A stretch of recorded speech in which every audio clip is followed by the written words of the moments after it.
में बाड़मेर में इससे पहले कभी भी महिला सम्मेलन नहीं हुआ, और अगर कोई सम्मेलन भी हुआ है तो जब प्रधानमंत्री जी यहाँ पधारे थे तब हुआ होगा। उसके बाद इतनी बड़ी संख्या में मातृशक्ति यहाँ पधारी है।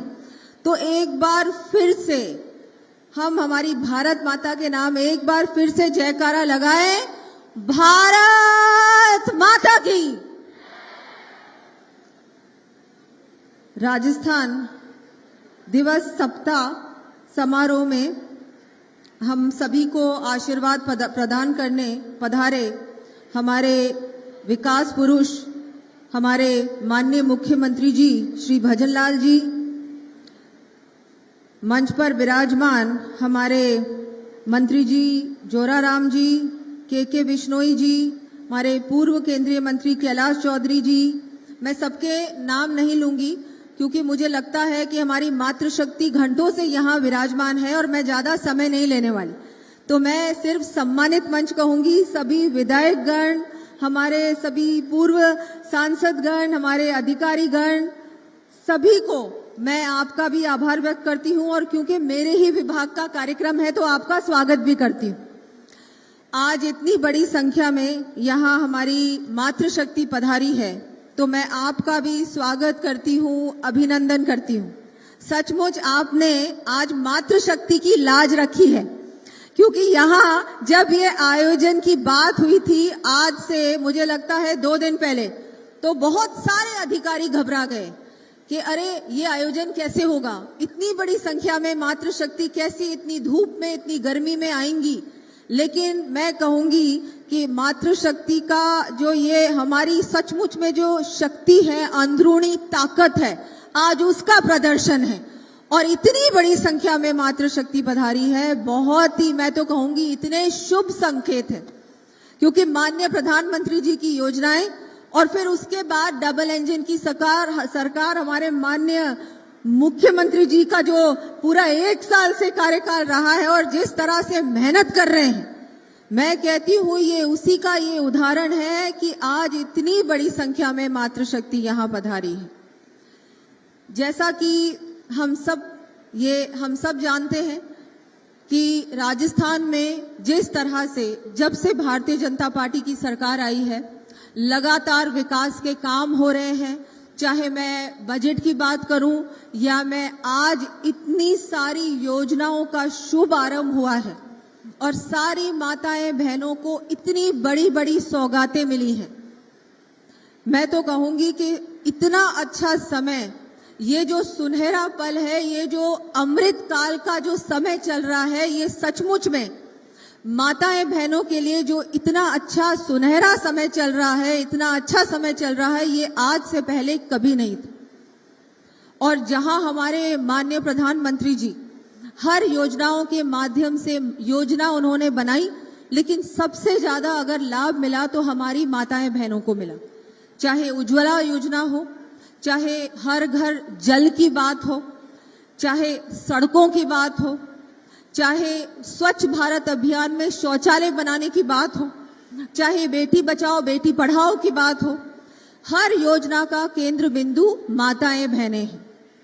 और बहुत खुशी की बात है और मुझे भी गर्व है कि आज हम ऐसे युग में जी रहे हैं जिस युग में हमारे देश का नेतृत्व ऐसा व्यक्ति कर रहा है, ऐसा व्यक्तित्व कर रहा है जो सबसे ज्यादा चिंता करता है तो माताएं बहनों की चिंता करता है। ऐसे प्रधानमंत्री हमको मिले। और वहीं पर हमारी यहाँ राजस्थान में जिस तरह से आपके बारे में सोच रहे हैं माननीय मुख्यमंत्री जी, बजट में भी माननीय मुख्यमंत्री जी ने कहा कि विशेषकर माताएं बहनों के लिए हम क्या दे सकते हैं उसके बारे में चिंता करो। तो मैं आपको बताना चाहूंगी कि इस बार हमारे बजट में हमने बहुत सारी सौगातें माताएं बहनों को दी हैं। मैं ज्यादा लंबा चौड़ा भाषण नहीं देना चाहूंगी क्योंकि मैं जानती हूं कि आप सब लोग हमारे माननीय मुख्यमंत्री जी को सुनना चाहते हैं और घंटों से यहाँ इंतजार कर रहे हैं।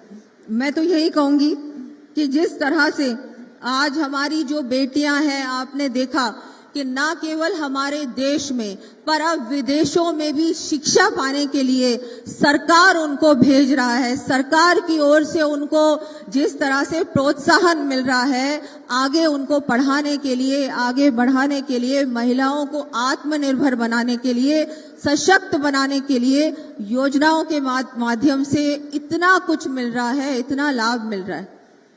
आज इतनी बड़ी संख्या में आप सब यहाँ पधारी हैं। मैं आप सब से निवेदन करना चाहूंगी कि आज आप सब महिलाएं, तो सबको पता है कि सरकार की योजनाएं कहाँ हैं, कैसे उसका लाभ लिया जा सकता है, लेकिन हमारे गांवों में, हमारी धाड़ियों में कई ऐसी महिलाएं हैं जिनको हमारी योजनाओं के बारे में जानकारी नहीं है। तो आप सब से मैं निवेदन करूंगी कि एक एक महिला जिसको जानकारी नहीं है, आप सब लोग गांव में जाएं, एक एक महिलाओं के जाए, घर घर में जाएं और हमारी केंद्र सरकार की योजना, राज्य सरकार की योजना का लाभ एक एक महिला को दिलाने का काम भी करें। ये जिम्मेदारी भी आपकी है। सरकार काम कर रही है, प्रशासन काम कर रहा है, लेकिन आप लोगों को भी ये जिम्मेदारी उठानी होगी। आप इतनी दूर दूर से आई हैं, ये पूरा सीमावर्ती इलाका है। बाड़मेर बहुत ऐसा क्षेत्र है जो बहुत बड़ा भी है और यहाँ दूर दूर तक गांव है, फिर कुछ भी बीच में जनसंख्या नहीं है, फिर एक गांव इधर है तो एक गांव और दूर है। लेकिन हम सबकी जिम्मेदारी है कि हर योजना का लाभ हर व्यक्ति तक, हर महिला, हर व्यक्ति तक ये योजना का लाभ पहुंचे। मैं सभी माताएं बहनों को कहना चाहूंगी कि वैसे तो हमको सिर्फ कहते हैं आधी आबादी, लेकिन सिर्फ हम आधी आबादी नहीं है, हम 50% आबादी तो हैं, पर हम 100% आबादी को प्रभावित भी करती हैं। और अगर महिला घर में ठान लेती है कि आज रोटी घर में खाना क्या बनेगा, तो मुझे लगता है पुरुष कुछ नहीं कह सकते। वैसे ही आज आप सब इतनी बड़ी संख्या में पधारी हैं, तो आप सबको भी यहाँ से संकल्प लेके जाना होगा कि हमारे प्रदेश में कोई भी महिला पिछड़ी नहीं होगी। हर महिला आत्मनिर्भर बनेगी, हर महिला अपने आप कुछ करेगी और कभी हार नहीं मानेगी। राजस्थान वीरों का प्रदेश है, वीरांगनाओं का भी प्रदेश है। यहाँ पन्ना धाई भी हुई है, यहाँ मीराबाई भी हुई है, यहाँ रानी पद्मिनी भी हुई है, यहाँ अमृता देवी बिश्नोई भी हुई है। तो ये ऐसा प्रदेश है, यहाँ कभी महिला ने हार नहीं मानी है। लेकिन आज भी समय वही है, आज भी महिला को अपने आप को भी मजबूत करना है और अपने साथ ठान के जाइए कि मैं भी मजबूत होंगी, मेरे साथ 100 महिलाएं भी मजबूत होंगी। आज रमा देवी जी भी यहाँ पर मंच में हैं, बहुत सारी महिलाओं को रोजगार दिला रही हैं, लेकिन वो अकेली रोजगार दिला रही हैं। क्या यहाँ पर आप सब मिलकर रमा देवी नहीं बन सकती? बन सकती हैं। क्या आप सब मिलकर दिया कुमारी नहीं बन सकती? बन सकती हैं। आप सब ये हमारी देखिए, कलेक्टर साहिबा भी महिला, डिविजनल कमिश्नर भी महिला। आज हमारी महिला किसी से कम नहीं है। भारत की महिला आसमान छू रही है, आसमान ही नहीं अंतरिक्ष तक जा रही है। सुनीता विलियम्स सब जानते हैं।